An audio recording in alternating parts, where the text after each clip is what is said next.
What is good, Fam? Welcome back to the FPL Eye Test with Sterling stunning and clean sheets delighting. Who is it we should be looking out for during the international break? We also take a look at my points and early transfer thoughts, so let's get into who passed the eye tests ahead of Game Week 9.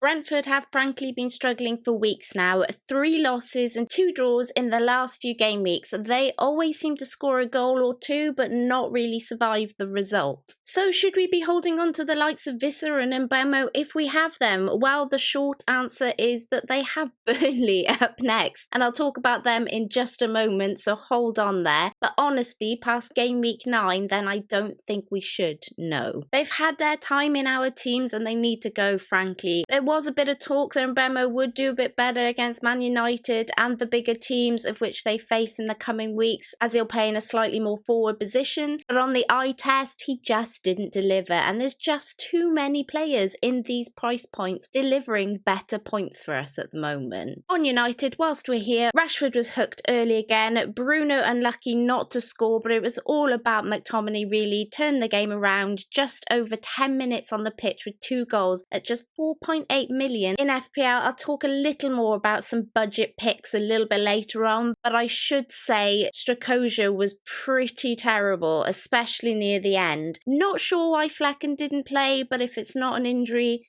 then I think Flecken will be back fairly soon. Let's be honest here, the Burnley versus Chelsea game was all about one man, and that's Raheem Sterling. Lots will have sold on a wild card last week. He plummeted in price from 7.2 million to 7 million. And to be honest, with only one haul in him since game week 3 and a sea of 2-pointers around that, plus a sickness last week, you can absolutely see why people hopped off. But he's obviously going to be a bit of a purple patch player. He's going to like these lower teams since Luton was the last haul that came. 1 goal and 2 assists against Burnley and could have had so much more. But you'd say his fixtures get tougher now until game week 14. Don't beat yourself up if you sold him, and if for some reason you kept him, you could see how he performs against Arsenal in game week 9 before deciding if he's about to hit a run in some pretty tough fixtures in Tottenham, Man City and Newcastle between 11 and 13. But he looks great on the eye test. It's just whether he'll be able to deliver against these tougher teams. As for the Burnley defence, I think it's safe to say if you weren't targeting Burnley before, then you should certainly start to consider doing that now. So as I mentioned it before, I think it could be worth keeping a couple of your Brentford players if you have them, or if you fancied a punt on Solanke in game week 9 maybe before wildcarding. But it's really the likes of Arsenal, West Ham where you could really benefit from targeting Burnley, with their only win in the last 5 coming against Luton. If you're on a wildcard, Burnley, Sheffield United, Luton and Bournemouth could all be teams you should be loading up on your attacking players against. If you can do that for several weeks ahead, you'll be looking pretty tasty in FPL. And if you'd like to know my points and early transfer plans, then they'll be coming up very soon, so just hold tight, Fam. Before that, I wanted to give a shout out to some cheap midfielder picks. Since I touched upon McTominay there a little earlier and we've just talked about Chelsea, I want to give a mention to Palmer, who seems to be on penalties at Chelsea, or at least he took one on the weekend, and he's just 4.9 million. He now has 1 goal and 2 assists this season, both of those coming in the last 2 game weeks. He seems to be edging into this team more and more. Tough fixtures, as they say, with Sterling coming up, but you could see him getting a little something maybe against his old club in City in a few weeks' time.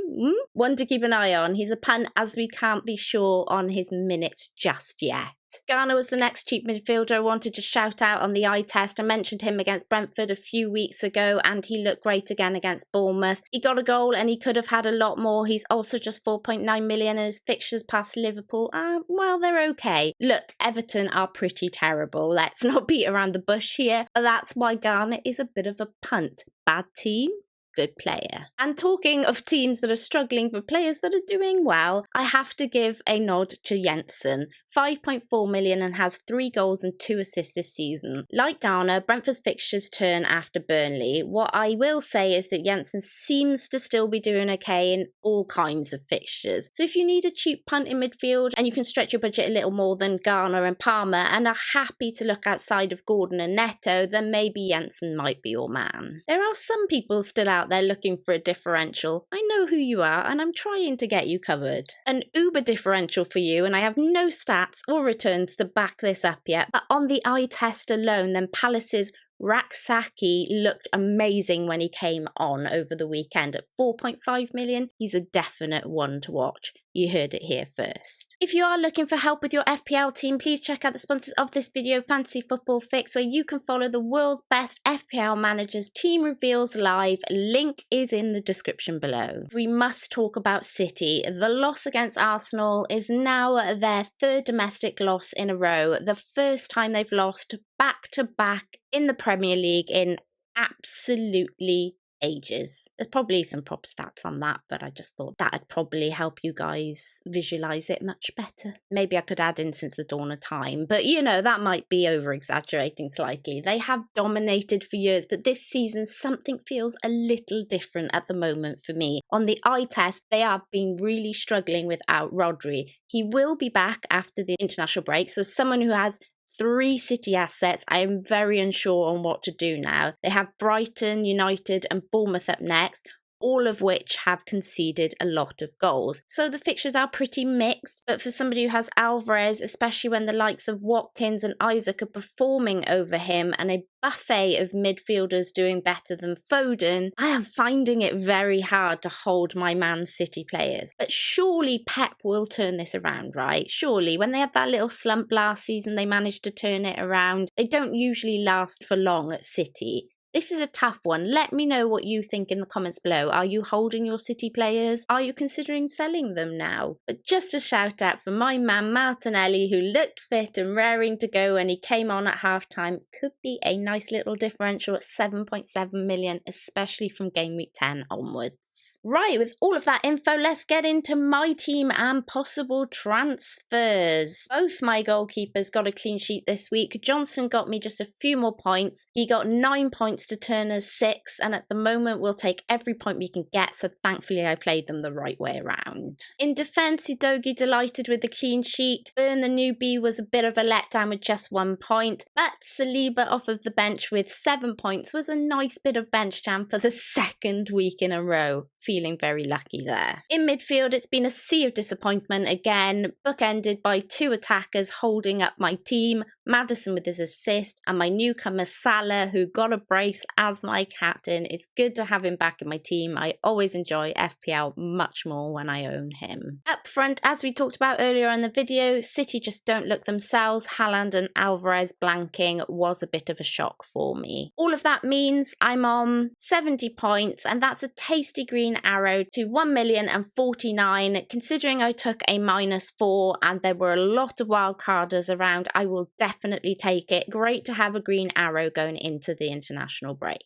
With that, let's take a look at my early transfer plans for game week 9, and really I'd love Watkins, Martinelli or Isaac in game week 9, but given my budget, I either can do Foden as a straight swap to Martinelli and leave Alvarez, or either of the forwards would mean dropping Foden down to like a 6.3 million or less, maybe a Ward-Prowse, Neto or Gordon, and then pushing Alvarez up to a Watkins or an Isaac. But am I ready to lose 2 of my 3 City players in one go for a hit? I'm not sure, especially as I am potentially looking to wildcard in game week 10. So it may just be a case that I ride out game week 9, potentially make 1 transfer. Obviously, I need to wait and see how Botman is, or just take a 1-week punt on somebody and then go into game week 10, switch things around a little bit, get the likes of Martinelli in, Watkins in, that sort of thing. It's just how much damage limitation can I take in game week 9 without having those Aston Villa players in my team. The other option,